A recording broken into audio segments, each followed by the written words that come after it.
And with the Youngstown Amphitheater opening this weekend, the Slavic Festival, and also Youngstown Flea at the Covelli Center, some say this is a renaissance for the city that it hasn't seen in decades. Despite a tow truck blocking the street and firefighters, some are ignoring the warning to stay out of this high water. Can I ask you a question here? Yes, ma'am. What was it like being on lockdown? They just lifted it. What's your name and where are you from? My name's Nicholas Peter. I go to YSU and I'm a freshman. It was so scary. You never know nowadays because all these mass shootings, and we heard that there was a guy with a gun on campus. It was here in the gymnasium at Paul C. Bunn where a mother alleges her child was involved in an altercation with one of those coaches during the after-school program. Now, the Youngstown City Schools did investigate, but they say there was no finding of any wrongdoing. However, they did ask that that coach be removed. This technology can be used to weed out suspicious packages and other bomb threats. Good evening, Michelle. Well, tonight, Burley sits here at the Mahoning County Jail with no bond. He's waiting on an extradition hearing on Thursday that could land him back in Pennsylvania to face charges. But tonight, police tell me about the desperate attempts by one mother to save her child.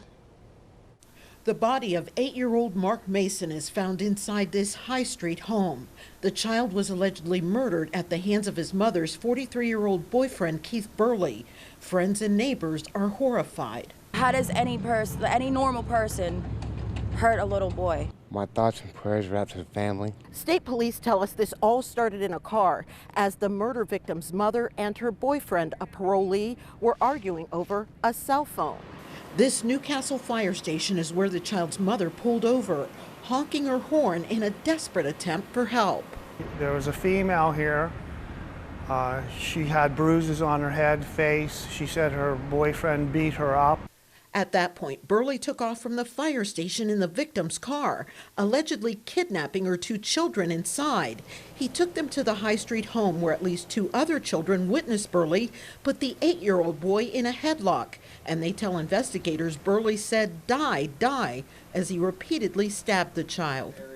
Burley would then go on the run until several hours later when U.S. Marshals in Youngstown spotted him walking on Market Street. He initially wouldn't provide his identity. Didn't resist, didn't say anything. Just handcuffed him and put him back in the car. State police are now investigating and say this isn't the first time Burley has faced murder charges. He was on parole. He got released in March, so he hasn't been out very long at all. It leaves the community to wonder why a convicted killer was out in the first place. With more local news, I'm Michelle Nix. Hey, Chad, stand right next to that deputy. A trip to the Mahoning County Jail is no longer just about doing time. The number of inmates that are in our jail that need some form of psychotropic medication is it's about 1/3. That's an estimated 33% of the approximately 500 prisoners in Mahoning County who suffer from everything including bipolar disorder, schizophrenia, and behavioral problems. The throwing of the fecal matter, the throwing of urine.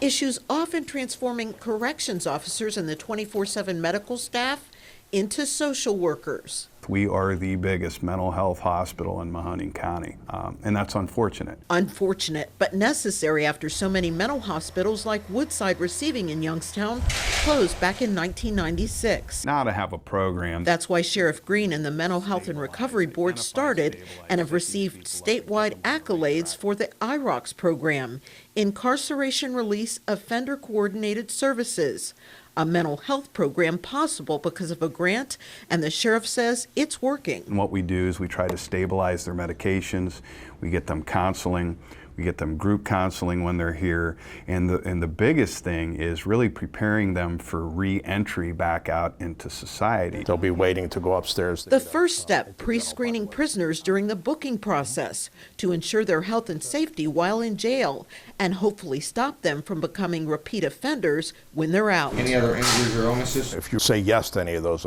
medical staff will come down and talk to you then, and they'll do an assessment whether they're going to put you on the suicide watch to watch you or whether you're going to go ahead and go up in the general population. The sheriff says 90% of the time, the root cause of crime is mental illness or addiction. Right. That's why the jail staff is now specially trained and a psychiatrist visits twice a week. Here in this one particular housing unit in the jail are a number of inmates that wouldn't be able to function in general population, and they're all on psychotropic medication. The biggest thing is stabilizing them and putting them in a position where they don't have to commit crime. Inmates getting healthy as some pay their debt to society, so when they're released, no one is looking to lock them up and throw away the key. With more local news, I'm Michelle Nix. Ultimately the best case scenario. GM employee Tom Davis and his wife Tiffany have spent years making their house a home.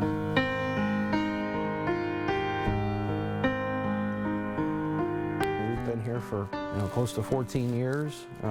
Brought 2 kids home here. A lot of Christmases, a lot of birthdays. But with the production of the Chevy Cruze now in GM Lordstown's rearview mirror, the plant idled and no new product on the horizon, Davis says after nearly 18 years at the plant, his family is putting their home up for sale. They're moving in with a loved one and waiting to see what contract talks bring. Just to make sure we don't have a house payment, so if we have to go somewhere, to hopefully somewhere like Michigan or Indiana, we already got the house for sale. His wife Tiffany is a Lordstown school teacher and their children 5 and 10 years old, so he's waiting to put in a transfer at least until they're finished with the school year. I'm afraid to put in for one and then they take me right away. The other problem? Too many unanswered questions. This entire situation has even made the couple's son Brian speak his mind, and it's clear he's wise beyond his years, as seen in this Ohio Democratic Party ad. Mary Barra herself has to remember not just Lordstown, not just the Mahoning County bailed her out when they were going out of business. The entire country did. And her way of thanking us leaves me speechless. And this young mind is smart enough to realize that his family is forced to make a decision for the future without knowing if the Lordstown plant will ever get another product. It's not knowing what's going to happen that's the worst about this. We talked it through. Davis's wife Tiffany says if they decide to take a transfer, it's like starting over and they'll have no support system in a new state. And no matter what, it's going to cost them. Either we've sold the home that we've worked hard for and we have to, start over in that aspect, or we have to move to a completely different place and start everything over again. So nothing about the situation is easy. Not knowing is making this extremely difficult. Now, Tom Davis tells me that his father worked at GM Lordstown for 30 plus years and always told him to never wait on GM to make major life decisions like getting married or buying a house. But he tells me this time is far different because this time GM is not giving them any choice. Back to you. Frank Elling of the Idora area has been shot at twice and been jumped by a group of teens, but it hasn't scared off this neighborhood warrior. I don't take threats well. Instead, Elling fought back, arming himself with a camera. Ever since he's been determined to stop the opioid and heroin drug deals, overdoses, and break-ins by using his watchful eye to spook the bad guys who sometimes can allegedly be spotted in this drugstore parking lot. This is where the buyers of all types of drugs and prostitution want to come. One day, through his camera lens, the opioid epidemic really came into focus and was as real as it gets. A woman lies overdosing on the pavement, an empty pill bottle nearby. And Elling says, sadly, this wasn't the first time. One guy goes in the store, he comes back out, they had shot up, and both of them are sitting in the car, you can see it. I mean, they're zoned out. These images are what Elling wants to delete from his hard drive and the community's image. Now he's calling on local churches to team up by forming 24/7 community patrols. It takes not a police state, but a citizen state. Churches need to put people to work until it's done.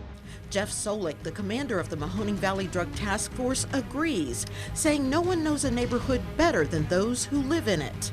But understand cleaning up the streets won't happen overnight. Society in general, they like immediate results. And we can't do these large, complex investigations like you just saw in Columbiana County. They have over 100 defendants. That was a great investigation, but I'm sure that wasn't done in 48 minutes like you see on TV. And community tips have led to the prosecutions of the criminal gangs, the Vic Boys, H Block and E Block, and dozens of drug, gun, and burglary prosecutions, including the arrest and conviction of one of the area's top heroin dealers, DeWaylen Colvin, who was linked to 4 murders.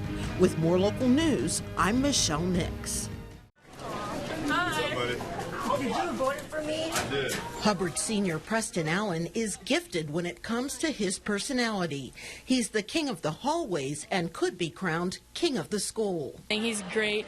Always goes to the football game, supports everybody. What's amazing is to see how far Preston has come, especially after you hear how his life started. We never ever put limits on Preston. The sky is the limit for him, and to this day, this proves it today that he's soaring, and he's soaring among the eagles in Hubbard. Preston is autistic and was adopted by Richard and Sally Allen at 23 months because he couldn't walk, talk, or sit up and was going to be put in an institution. But he's flourished since attending Hubbard High School, and his classmates campaigned and succeeded in putting him on the homecoming court. It's above a dream. As Preston practices walking with the entire court, we asked him who he would like to see become queen. He adoringly points to his teacher. Oh, thank you. As for what he told his mom when he learned about making homecoming court, and he said, "So Mom, does that mean people like me?" And I said, "Everybody likes you, Preston." Now, the king and queen, again, will be officially named here at Hubbard High School at 6:30. And whether Preston wins or loses, many people here say they already have their king.